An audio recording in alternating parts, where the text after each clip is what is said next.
కాళేశ్వరంలో ఇంత పెద్ద కాళేశ్వరంలో 3 బరాజులు అదే విధంగా 15 రిజర్వాయర్లు ఉండే కాళేశ్వరంలో ఒక్క బరాజులో 3-4 పిల్లర్లకు ఇబ్బంది జరిగితే దాన్ని రిపేర్ చేయండి. ఇప్పుడే మా గౌరవ పెద్దలు కడియం శ్రీహరి గారు డిమాండ్ చేసినారు, దాన్ని రిపేర్ చేయండి. రైతుల మీద కోపం పెంచుకోకండి.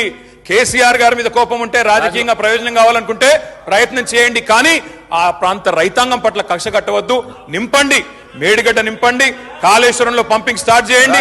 వాళ్ళ 5,000 క్యూసెక్ల నీళ్లు కిందికి పోతున్నాయి. ఇది కాళేశ్వరంలో ఇంత పెద్ద కాళేశ్వరంలో 3 బరాజులు అదే విధంగా 15 రిజర్వాయర్లు ఉండే కాళేశ్వరంలో ఒక్క బరాజులో 3-4 పిల్లర్లకు ఇబ్బంది జరిగితే దాన్ని రిపేర్ చేయండి. ఇప్పుడే మా గౌరవ పెద్దలు కడియం శ్రీహరి గారు డిమాండ్ చేసినారు, దాన్ని రిపేర్ చేయండి. రైతుల మీద కోపం పెంచుకోకండి. కేసీఆర్ గారి మీద కోపం ఉంటే రాజకీయంగా ప్రయోజనం కావాలనుకుంటే ప్రయత్నం చేయండి, కానీ ఆ ప్రాంత రైతాంగం పట్ల కక్ష కట్టవద్దు. నింపండి, మేడిగడ్డ నింపండి, కాళేశ్వరంలో పంపింగ్ స్టార్ట్ చేయండి. వాళ్ళ 5,000 క్యూసెక్ల నీళ్లు కిందికి పోతున్నాయి. ఇది